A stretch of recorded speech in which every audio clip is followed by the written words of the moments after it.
Today, we're diving into a really dark story. It's a tragic what-if that grabs one of the greatest heroes we know and love and asks a terrifying question. What happens when he finally truly breaks?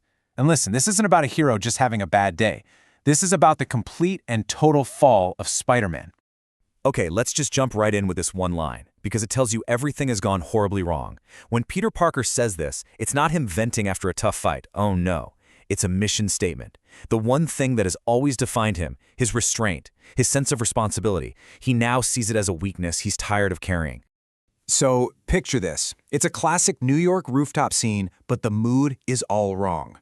Miles Morales goes to find his mentor, the guy who taught him everything. But the person he finds, well, it isn't Peter Parker, not really. As the story puts it so perfectly, one is a hero and the other is a predator. The city is no longer his home, it's his hunting ground. And what's so chilling here is the absolute clash of worldviews. You have Miles pleading, convinced that the hero he looks up to is still in there somewhere. But Peter's response? It's the real me. In his mind, he's not possessed or corrupted, he's been set free. This brutal, unrestrained monster is who he thinks he was always meant to be. And in their first throwdown, he doesn't just win, he completely dominates Miles. It's terrifying. This is the big question, right? The heart of the whole story. I mean, how does a character whose entire identity is built on great power and great responsibility just throw it all away? Was it really just some alien goo, or was our hero already standing a little too close to the edge? Well, the answer, as it often does with Spidey, involves some very familiar darkness. And man, the fall was fast.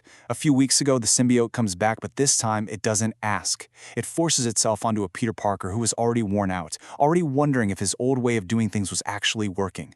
And the symbiote, it just preyed on that fatigue, twisting his logic. Suddenly, crime wasn't a problem to be solved. It was a disease to be erased. And that, of course, led to last night, the point of no return. This is it. This is the moment that line gets completely obliterated. Spider-Man stopping a mugger, that's supposed to be a sigh of relief for the whole city. But here, it's pure horror. For the very first time, Peter doesn't stop a criminal. He executes one. He leaves a body. And in that one act, he leaves behind every single thing he ever stood for. You can really see the transformation laid out right here. It's like looking at two totally different beings. The protector we knew, he saved people and gave them hope precisely because he held back. He believed every life mattered.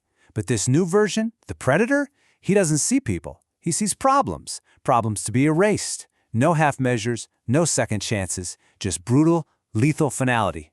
So after getting completely wrecked in that first fight, Miles finally gets it. This isn't his friend having a bad day. This isn't some misunderstanding that they can talk through. The man he called his mentor is gone. And in his place is this force of nature that's going to swallow the city whole if someone doesn't stop him. So Miles has to make an impossible choice. He has to declare war on his own hero. And let's be crystal clear about this. This is not some battle for the soul of New York. It's a fight to the death. When these two finally meet for the last time, there's only one outcome. One of them walks away. The other one doesn't. Period. And these are the last words Miles Morales ever says. In the end, with Peter's hands literally at his throat, he's not angry, he's not even scared, he's just sad. He's mourning the hero he used to idolize, and the story even says for a split second, Peter hesitates. But it's not enough. The symbiote wins, and Peter finishes it. But just when you think it can't get any worse, it does. Peter doesn't just kill Miles. The symbiote absorbs him. It literally consumes his bioelectric venom powers and makes them a part of Peter. So, in his most monstrous act, he becomes infinitely more powerful. At this point, he is, for all intents and purposes, unstoppable. So what happens now? The only person on Earth who stood a chance against you is gone, and you've stolen his power. Your ambition is going to grow, right? It's not just about erasing crime anymore. Now Peter sets his sights on ruling the kingdom he just conquered, New York City. And this is the new title he takes on. He's not Spider-Man anymore. People whisper a new name in the shadows, the Black King. And he doesn't patrol the city. He controls it.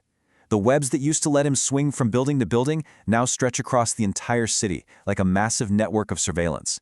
He can watch and feel everything. But even in a world this bleak, hope has a funny way of finding a crack to grow through. A tiny resistance movement starts to form in the subways and tunnels, led by survivors like Felicia Hardy, the Black Cat. And as they're desperately searching for any weakness they can find, they pick up something impossible. A faint, ghostly signal, repeating one word, over and over again. Miles. This is just a wild reveal. It turns out Miles was never truly gone. I mean, his body was destroyed, yeah, but his energy, his life force, it was absorbed and trapped inside the symbiote. He exists now as this echo, a ghost in the machine, and he might just be the only one who can fight Peter from the inside out. So, using some pretty experimental tech, the resistance gives Miles's energy a temporary form. And he uses his one and only shot not to attack Peter's body, but to dive straight into his mind. And what he finds in there isn't Peter in the driver's seat. No, he finds Peter trapped, a prisoner of the symbiote itself. So Miles starts fighting back, not with his powers, but with memories, weaponizing Peter's own humanity against the monster. And believe it or not, it starts to work. And with this one line, Peter Parker finally wakes up. Seeing Miles, remembering who he was, what he stood for, he finds the strength to fight back. He realizes that in his crazy quest to end all the pain in the world, he already ended everything that ever mattered to him. And he makes a choice. No more. He's going to break free, no matter what it costs. But here's the thing about winning a fight against a monster that's bonded to you.